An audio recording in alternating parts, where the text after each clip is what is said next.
Good afternoon, welcome to another AP US History video with Mr. Pate. Today we're in review mode looking at the causes of the Cold War.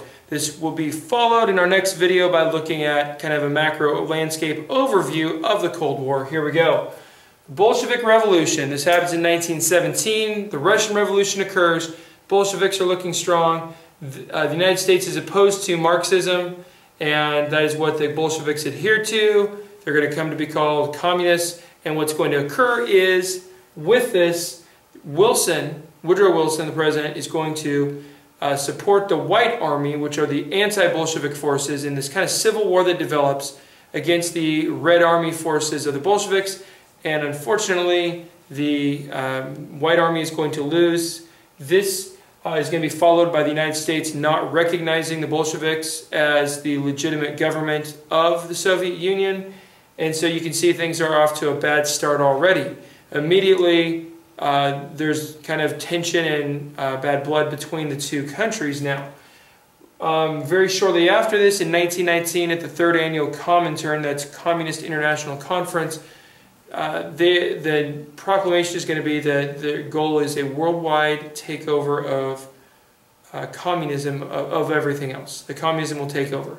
With that being the case, of course, that is going to lead to increased paranoia in the United States, which does not want to have their system upended and taken over, and you actually see this kind of coincide with the Red Scare in the United States. Now, the United States is not going to recognize the Soviet Union as the legitimate government of the people of Russia until 1933. That's almost 16 years. And they only do when FDR is trying to drum up some more trade and improve things when he comes into office during the Great Depression. Okay, pre-World War II, things are not going any better. The United States is going to see in the Winter War the Soviet Union gobble up Finland. It's going to see Estonia, Latvia, and Lithuania fall to the Soviet Union, and then shockingly the Nazi-Soviet pact, where they agree to split Poland and have a non-aggression pact between each other. Commentators in the United States are basically hoping the Soviet Union and Nazi Germany would fight and wipe each other out.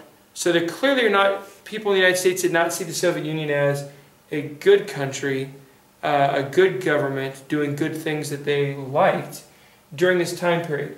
Well, during World War II, of course, the Soviet Union gets invaded, Pearl Harbor happens, then both countries are on the same side as the Allies, and they're reluctant allies. As a matter of fact, as early as 1943, major spying efforts were happening of the Soviet Union against the United States. Venona Project has given us declassified evidence in the last 10 or 15 years of this. The United States was suspicious of what the Soviet Union was doing as well, and trying to, was often able to break their codes and find out kind of what they were talking about behind the scenes. All right, issues during the war that create hostility that helps contribute toward the Cold War after the war. The Second Front, Stalin's going to be begging for this from the time the United States gets involved, and decision to get Germany first is made by Churchill and Roosevelt. Churchill, however, even though Roosevelt wants to go into France, Churchill is going to be demanding that the United States and Britain go through the soft underbelly, which is Africa, then Italy, then up, and that would be relieving it. The problem with that is that it's going to take a couple of years, and the Soviets are bearing the brunt of the Nazi assault at this time, and they lose 20 million people in the war, civilian and soldier. So this is going to greatly anger Stalin, who just believes they're almost trying to weaken the Soviet Union and definitely not cooperating with what he needs. Okay, sticking with what's happening in Europe, the atomic bomb. Now, the United States tried to develop the atomic bomb because the Germans were trying to develop the atomic bomb, and he's warned about this by Einstein and other scientists. But basically, when it's ready, of course, Japan's already the target, and Germany's already been defeated. But Britain knew about it and cooperated somewhat, and the United States develops this. Soviet Union is frozen out. When Truman announces this, and Truman is not an appeasement guy like the French and British had been before World War II, deathly afraid of war, Truman is almost belligerent, and Stalin is too. Truman's going to kind of shove it in his face. We've got this new weapon that's a super weapon, and you don't have it, so we're going to do things my way. So there's some politics involved.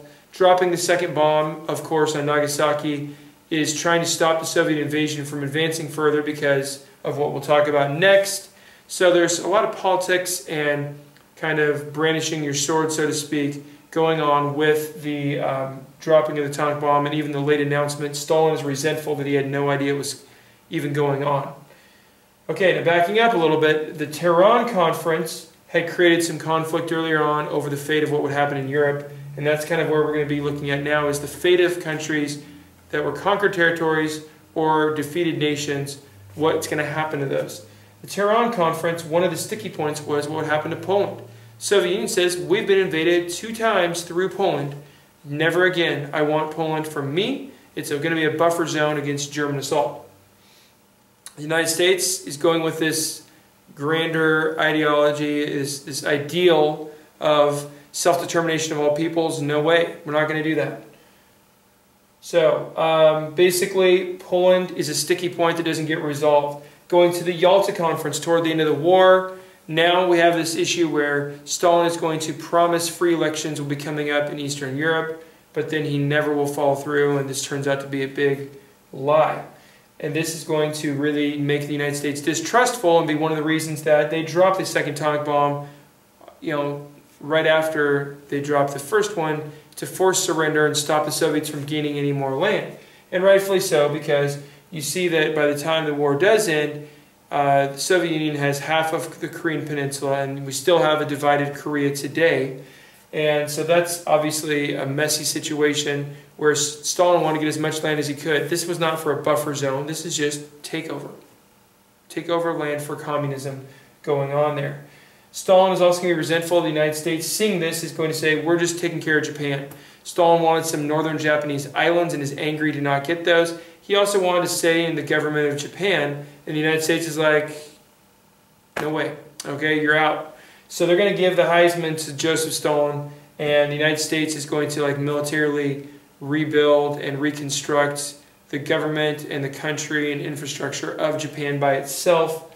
And again, all of these things are increasing friction. So now the war is over, it's going to manifest itself very quickly into this new hostility. Now, keep in mind, Stalin with Eastern Europe, his perspective is buffer zone. I need to be protected against any future attack, just like his thinking in Poland, except on a larger scale. The United States is coming at the viewpoint of these countries and these people should be free to choose what kind of government they want. And ultimately, Germany becomes the ultimate showdown, because Germany was split into 4 sections between Britain, France, the United States, and Soviet Union. But Britain, France, and the United States all have the same goals: a free, rebuilt, friendly Germany. And the Soviet Union is like, we don't want to ever see Germany be together, split country forever. And you're going to see that basically that very quickly develops into some of the first episodes in the Cold War, things that we will look at on our next video. That's all the time we have for today. Stay classy, A-Push.